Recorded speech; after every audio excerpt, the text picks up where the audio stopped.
अब आइए हम लोग, ये जो जन्म कुंडली मैं आपके सम्मुख लाया हूं, ये आशा भोसले जी की है। परिचय की ये मोहताज नहीं कि मैं इनके बारे में कोई परिचय दूं, हम सभी जानते हैं इनके बारे में। बस हमें यह जानना है कि आखिर वो कौन से राजयोग हैं, वो कौन से योग हैं जो इस प्रकार की स्थिति उत्पन्न कर रहे हैं और जिसके चलते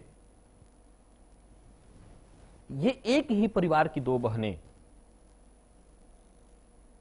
हम सबके लिए और वो सारे लोग जो गायन के क्षेत्र में जाना चाहते हैं उनके लिए भगवान का स्थान रखते हैं, उनके लिए ये लोग भगवान का स्थान रखते हैं। आखिर ये कौन से योग हैं? तो आइए इनकी भी हम लोग कुंडली का अध्ययन एक नजर कर लें और जान लें कि कैसे ग्रह नक्षत्र इनकी कुंडली में बैठे हैं। साथ ही मैं कुछ और बातें आपको बताता चलूं, वो आपको समझने के लिए। वो ये कि इनकी कुंडलियों में भी वही 9 ग्रह हैं, वही 12 खाने, वही 27 नक्षत्र, वही 7 दिन में इनका भी जन्म लेना, वही दिन, वही रात, वही 24 घंटे, इनको भी सब कुछ वही प्राप्त है। इनको अलग कुछ नहीं प्राप्त है।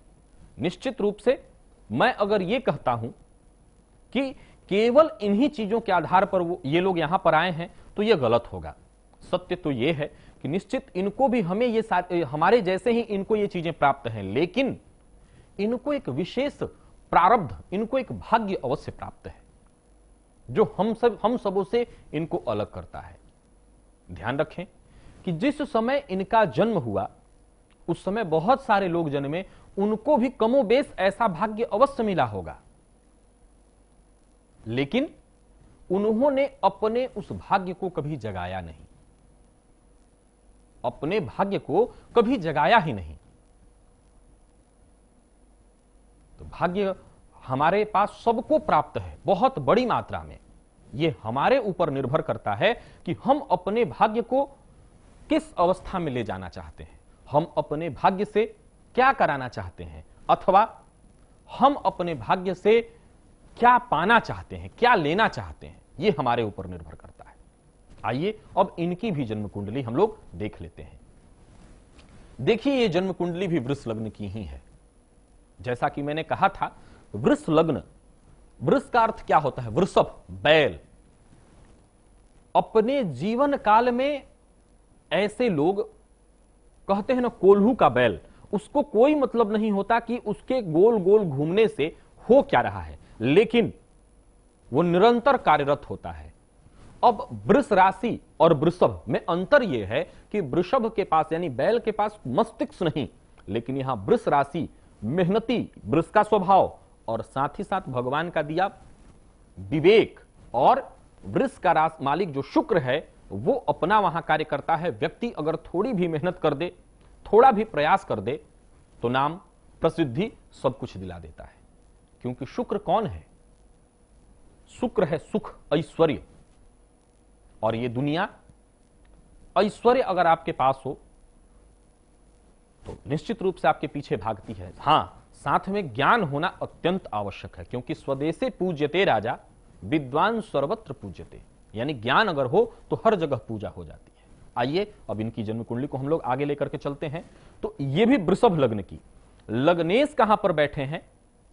पंचम स्थान में, जहां पर आप इस कुंडली में ये 6 नंबर देख रहे हैं, कुंडली का पंचम स्थान। यहां एक चीज गौर करने वाली है कि लग्न का जो मालिक है यानी शुक्र, वो शुक्र कैसा है?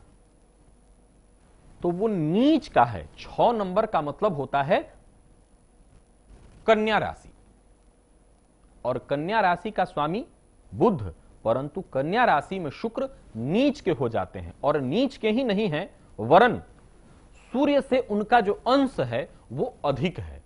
अतः यहां पर शुक्र अस्तगत हैं, अस्त हैं। अब आगे हमें पुनः स्वर के लिए, और इनकी कुंडली में भी वैसे ही जैसे हम लोगों ने लता मंगेशकर जी की कुंडली को देखा था, वहां गुरु को देखा था, चंद्रमा को देखा था, बाकी ग्रहों पर हम लोगों ने दृष्टि डाली थी, वहां इनके भी भाग्य को भी देखेंगे। तो सबसे पहले हम लोग गुरु को देखते हैं, वो कहां है।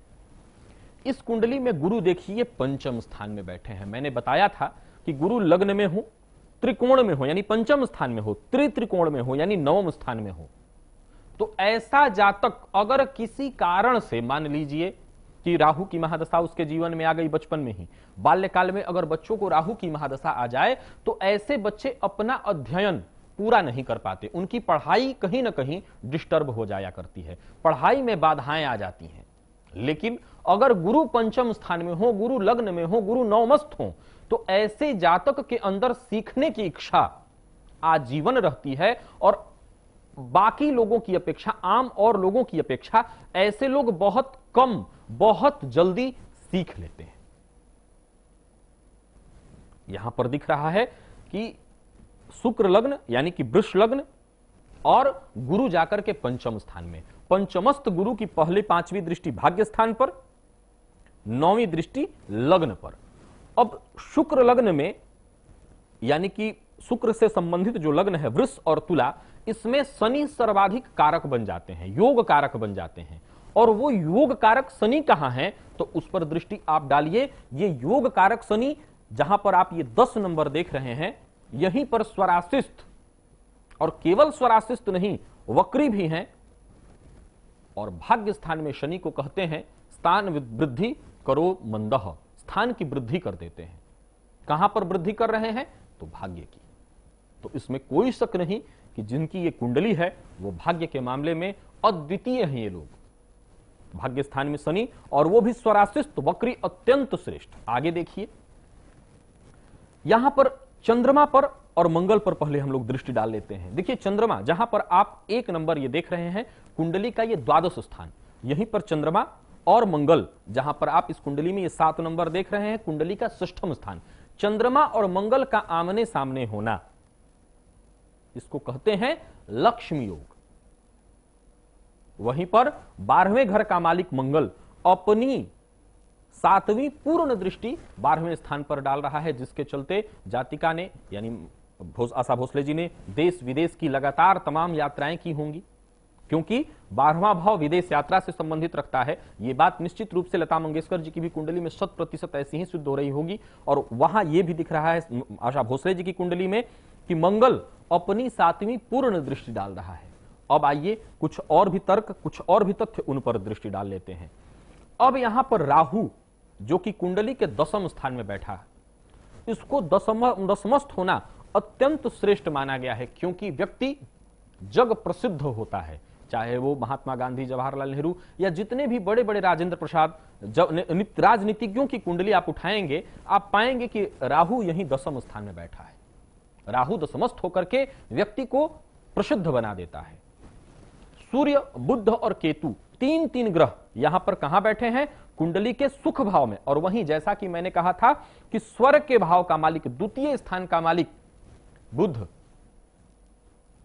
कहां पर बैठा है, तो सूर्य के साथ। सूर्य और बुध की युति बुधादित्य योग, और स्वर्ग का मालिक केंद्रगत है, केंद्र में बैठा है। अब यहां 2 बातें, सूर्य और केतु का जड़ दोष, माफ करिएगा, सूर्य और केतु का ग्रहण दोष और बुध और केतु का जड़ दोष, ये 2 दोष कुंडली के सुख भाव में लगे हैं। तो निश्चित रूप से इनको भी अपने आप को सिद्ध करने के लिए, और जहां इनकी बड़ी बहन इतनी प्रसिद्ध थी, वहां पर अपने आप को बनाए रखने के लिए तमाम संघर्ष करना पड़ा होगा। इसके लिए मैं इसमें फिर से कहना चाहता हूं कि मैं गहराइयों में नहीं जाना चाहता, लेकिन चूंकि हम ज्योतिषीय दृष्टि से देख रहे हैं, तो अच्छा और बुरा दोनों पक्षों को रखना होगा। तो इनको भी अपने आप को उस पटल पर रखने के लिए, सिद्ध करने के लिए तमाम समस्याएं आई होंगी।